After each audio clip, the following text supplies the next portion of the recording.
Lipton Tea and Lipton Soup presents Inner Sanctum Mysteries, starring Miriam Hopkins.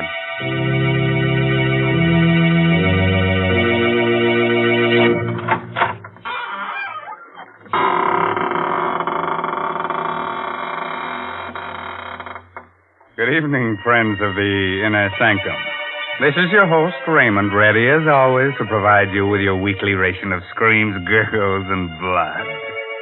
All in a spirit of gentle fun. I have no other object in mind, except to reduce you to sniveling wrecks of nerves and shudders. Have you got a white sheet handy? You might wrap it around yourself in case a ghost shows up. You'll think you're in the business and pass right on through you. Now, Mr. Raymond, don't be so silly. You know there are no such things as ghosts. Who said that? Oh, hello, Mary Bennett. So you don't believe in ghosts, huh? And, what's that standing behind you, huh? Oh! Oh, you shouldn't have done that, frightening me that way. Shame on you. Oh, I'm sorry, Mary. Can I make amends? Well, you might tell the folks how much you enjoy Lipton tea. Oh, gladly. Friends, just the other day, a ghost and I were having a conversation about Lipton tea. Now, here. Enough of that. Nobody is interested in what you and the ghost said about Lipton tea. Oh. No. Let's talk about real people and the solid pleasure they get from Lipton. They drink it at meal times. They serve it when friends drop in for a visit. And, of course, they often brew themselves a cup of Lipton's during the day, just because it's so nice to relax and enjoy that famous brisk flavor. Oh, by the way, that word brisk, B-R-I-S-K, is one that tea experts use. Brisk means that Lipton's always tastes tangy and bracing. It's never flat or wishy-washy. Yes, you just don't know how good tea can be until you know how good Lipton's is. Okay, Mary. Suppose you go fry me a cup of tea. But keep the kitchen door open because you're about to hear the story of the Bog-Oak necklace. It's an original radio play by David Driscoll. And our heroine tonight is that beautiful star of stage and screen, Miss Miriam Hopkins, who'll play the role of Emily. Now, be calm. There's nobody standing behind you. At least nobody you can see. At the edge of a lake, in a small New England town, two men are busy digging an excavation.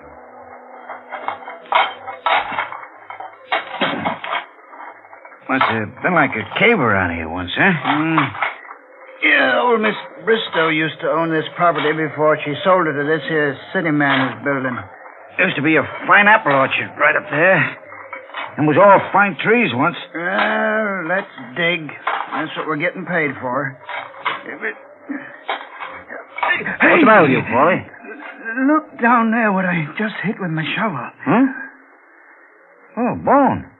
Oh, Some cow, I expect. cow. That ain't no cow bone, Jerry. Hey, Paulie. Huh? Look at this with the bone. Yeah, I see it.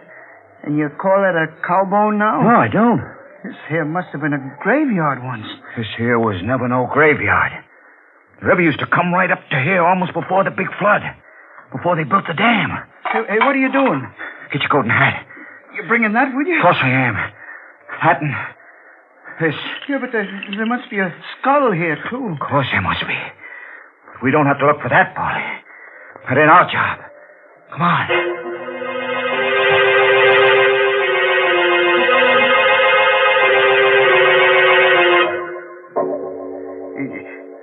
Jerry and me was digging away there, Mr. Warren, down towards the river.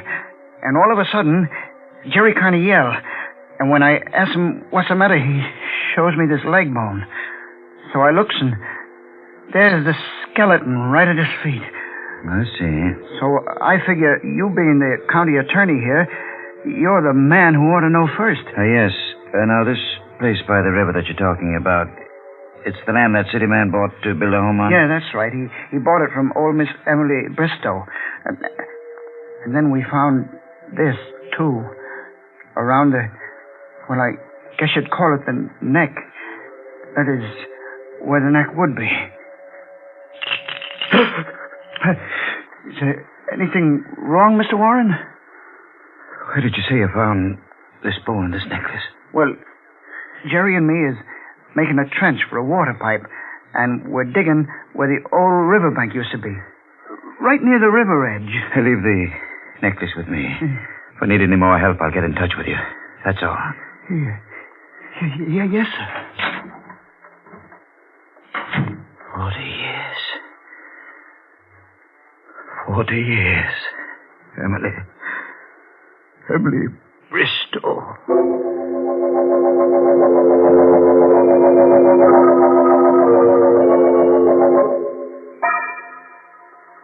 What do you want with me after 40 years, Andrew?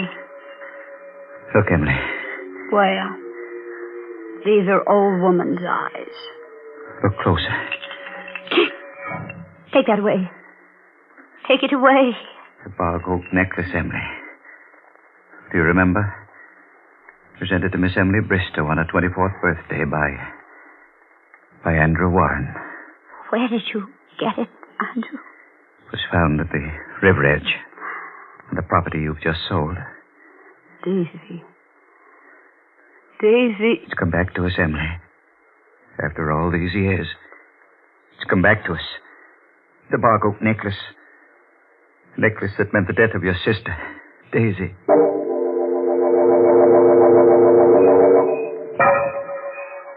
Oh, Andrew. Oh, Andrew, darling. Daisy, there aren't two people anywhere as happy as we are. Of course not. May I tell Emily? Why, yes, I suppose so. After all, she's your sister. She should know. Good night, darling. Look at that moon. Smiling at you. Oh. I'm going to close my eyes, and I won't open them until you're down the road out of sight. Good night, sweetheart. Oh. Good night. Good night, sweetheart. Good night, moon.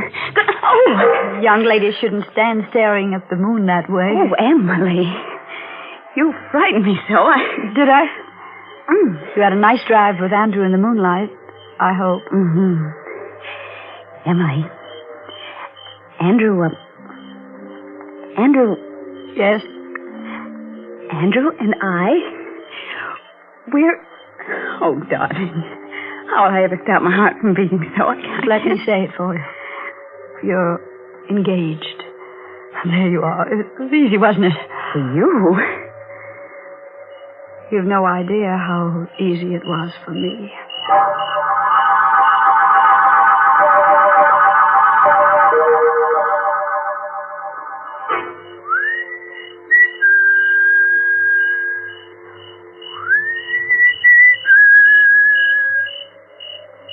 Emily. Right here. Emily. I wanted to see you so badly. She's already told me, Andrew.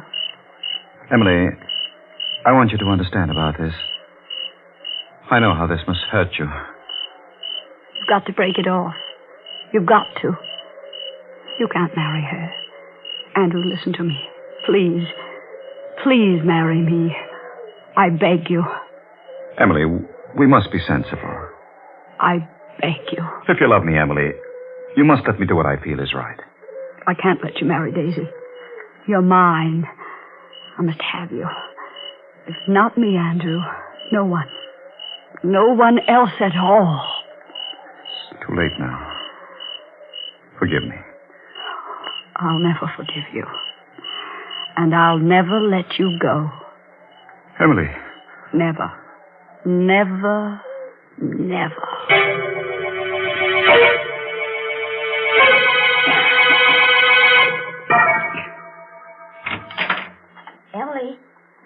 Emily, are you asleep? Go to bed, Daisy. Oh, Emily, don't be cross. I can't sleep. You can't sleep. No, I'm so excited. Why, Emily, you're still dressed, too. Oh, so I am. What's the matter, dear? Don't you feel well? Oh, I feel very well. Thank you, Daisy. Emily, what's the matter? Why do you use that tone with me? Oh, darling, you're not feeling well, are you? I can tell by the look on your face. Oh, come on. Come on out into the night. The moon is full, and let's walk up to the apple orchard. After all, Emily, even though we're going to be separated, it won't be forever.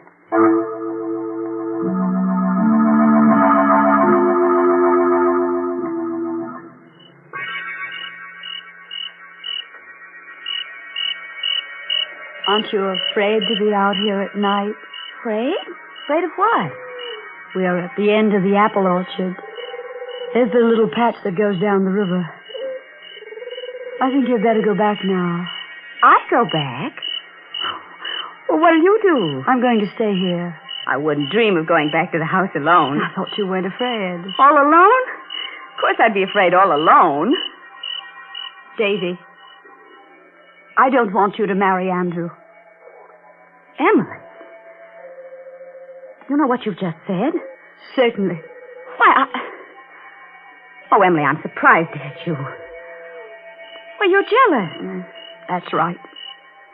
I want you to write to Andrew and tell him that you've thought it over and that you've decided you don't love him and you're not going to marry him. How dare you speak to me that way?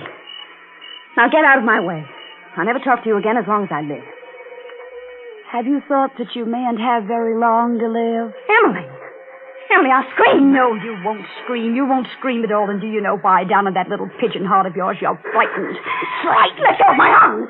You're hurting me. You're out of your mind, Emily. I'll let you go when you promise to write that letter. I promise. I promise, Emily. Now let go of me. As soon as we get back. Yes. And don't you dare breathe a word of this to anyone ever as long as you live. I promise. No, I think we understand who loves Andrew. Yes. I'll let you go. You don't know how close you came. Come back here, Daisy. You'd run away, would you? Emily! Emily, I wasn't running away. Please let me go. Oh. What are you doing with that necklace? Emily, no! I knew I couldn't trust you. I knew I never should have told you. Stop, Emily. You're choking me. I can't breathe. I can't breathe.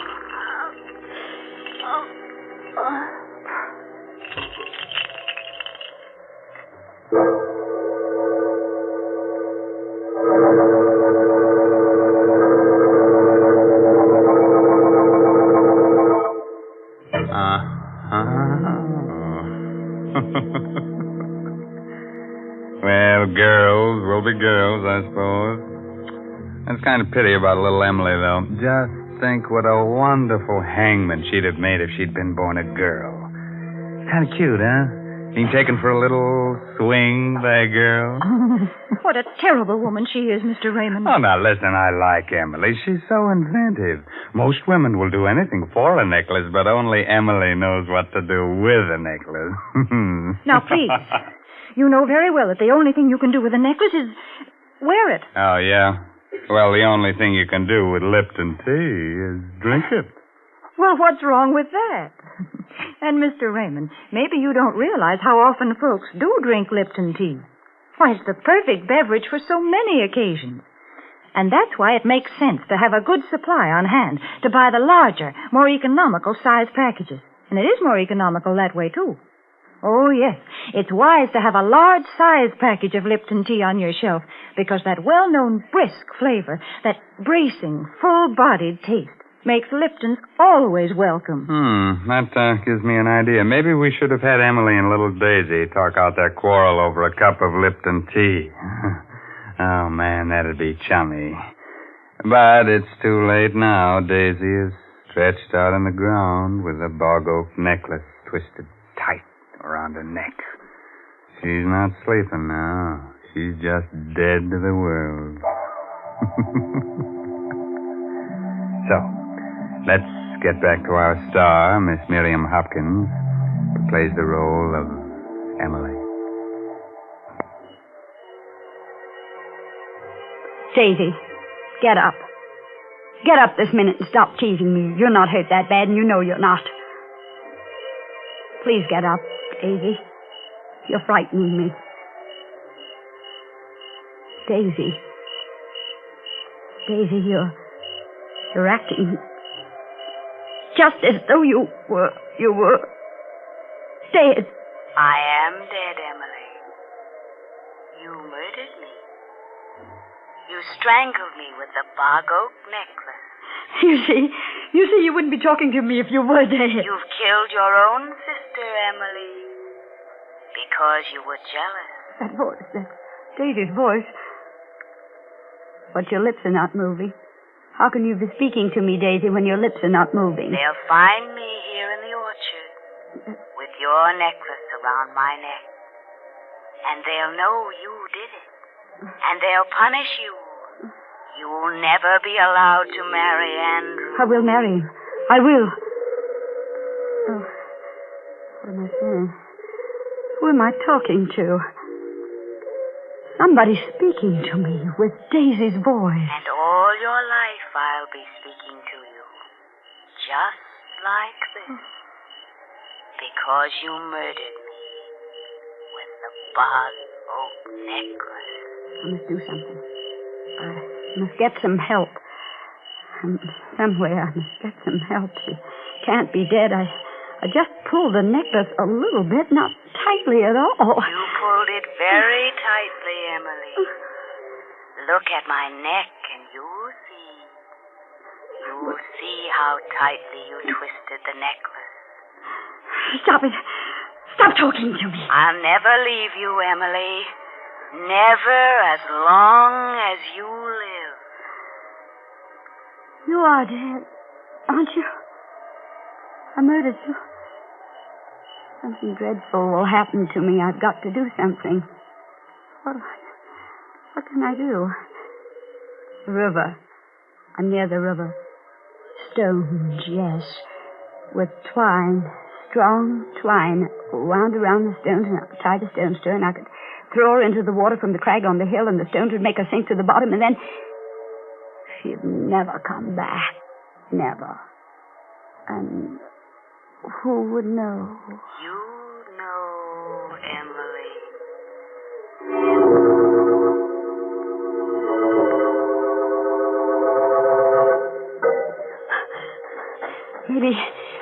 Maybe when I get back to her, she'll be moving and I'll talk to her. No, she is dead. She is... Oh, I'm running in the wrong direction. It was over there that I killed her. It couldn't have been because she's not there. She was right here. Daisy's gone. She got up and walked away somewhere. She's alive. Emily. Oh. I found her, Emily. Strangled to death. I know nothing about it. What are you doing then with that twine in your hand? You wanted to tie stones to her, didn't you? Throw her in the river. I killed her because I was jealous. You're as guilty as I am. Because you should have married me. Yes, I am as guilty as you are. What will become of me now? All my hopes, my ambitions. If we can get rid of the body, then we can get married after all. It'll only take a little while for people to forget, and then we can go away somewhere. Begin I never want to over. look at you again as long as I live. I hate you. I came back here to speak to you again. I wanted to tell you I'd done a wrong thing. That I ought to marry you. I wanted to arrange with you about Daisy. How we could tell her without hurting her too much. I was heading toward your window when I saw her. Strangled with the Bog-Oak necklace. What have you done with it? Exactly what you planned to do. Because no woman would have the strength to do it. I had rope in my rowboat. I tied stones to the body. Rowed a bit into the river with it. Dropped it overboard. The plan works, you're safe. If it doesn't, he'll die. And I'll go to prison. I'm going now. The moon is down already. Soon it will be dawn. The necklace. What did you do with the necklace? I left it where it was. Around her neck.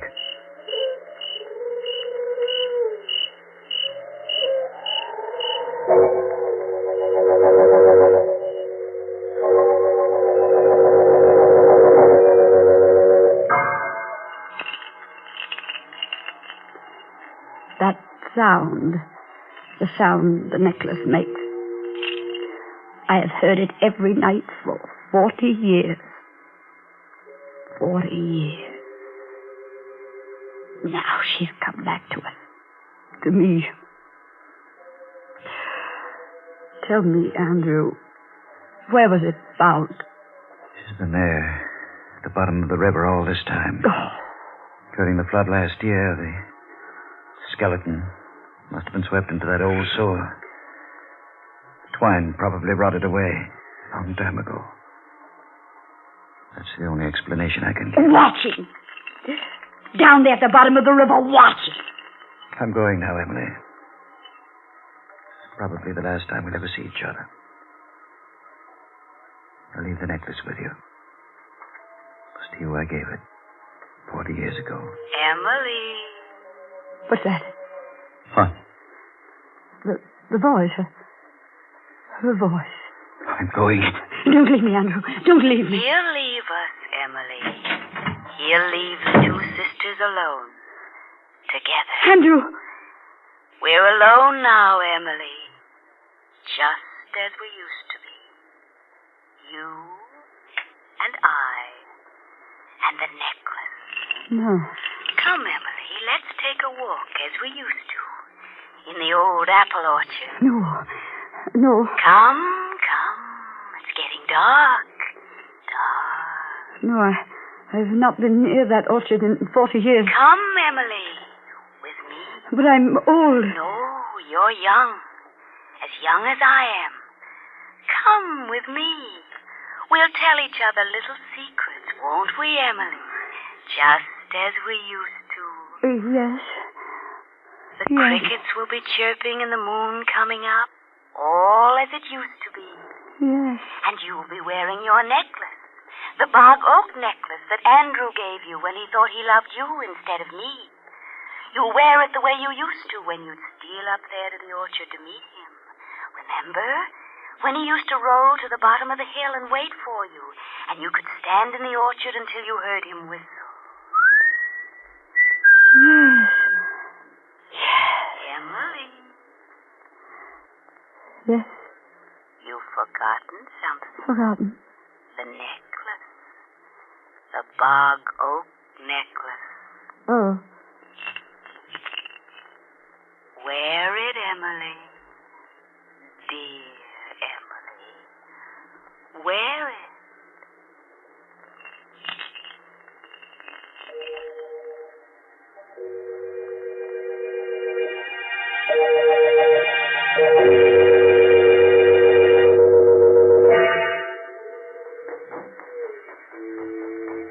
Come, Emily, come.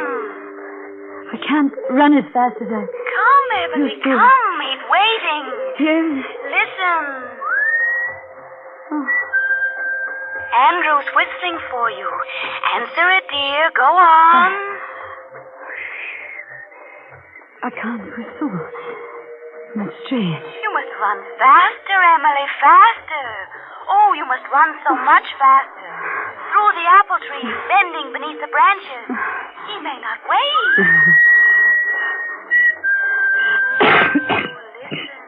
Listen. He's angry with you because you're keeping him waiting. All out of breath. These apple trees. The branches, they're in my way. I can't bend over. Faster. He may run off with Daisy. No. I'm coming, Andrew. I'm coming. Wait for me, Andrew. Wait for... Oh, that necklace.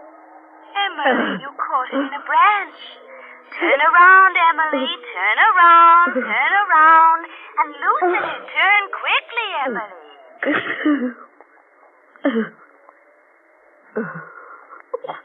That's the way my voice sounded one night long ago.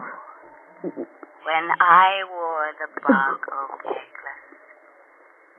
When I, too, was strangled by the Bog-Oak necklace.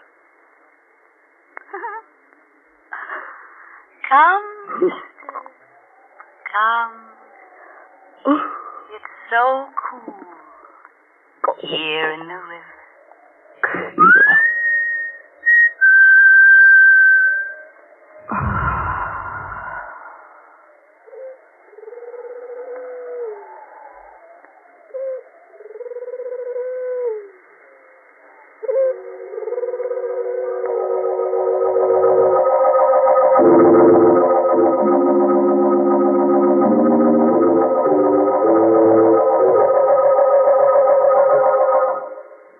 Daisy, Daisy, tell me your answer true. Who gets choked first? Me or lovely you? If you'll be the first to strangle, I'd appreciate your angle. And when I learn that it's now my turn, I'll gargle as nice as you. What awful words to sing to such a nice song. Oh, but listen, I sing so well, and I can recite, too. Shall I recite you something suitable?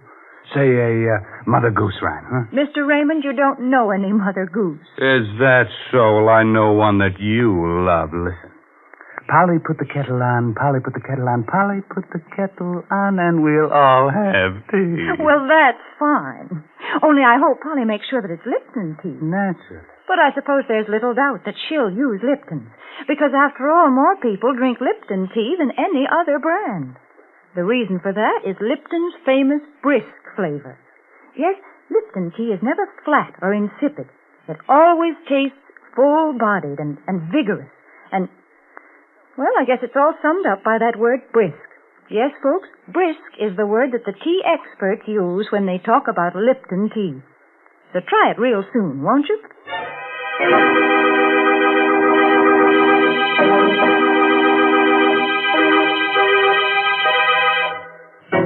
They say...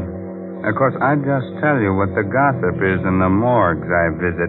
They say that Daisy and Emily can be seen almost any moonlit night. Skull gently touching skull, floating through the old apple orchard as of yore. If you'd like them in your home, you could use their ration coupon. Outside of rattling a bit when the wind blows, they're very nice and companionable, especially on dark nights. And in the summer, you can always use them for scarecrows in your victory garden. By the way, this month's Inner Sanctum mystery novel is The Outsiders by A.E. Martin. Well, now it's really time to close that there squeaking door until next week at the same time when Lipton Tea and Lipton Soup will once again bring you another Inner Sanctum mystery produced under the direction of Hyman Brown. So until then, good night. Pleasant dreams.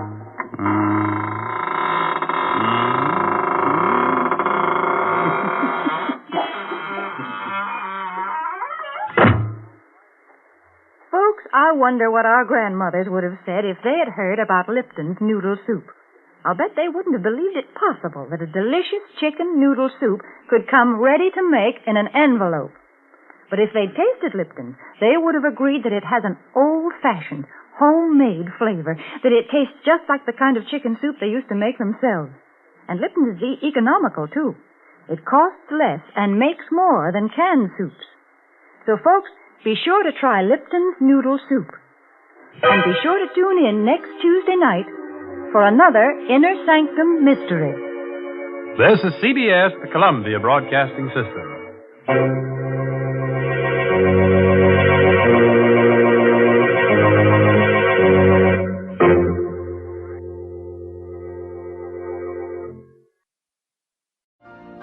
You've been listening to the OTR Gold Network. Find more classic radio at otrgold.com.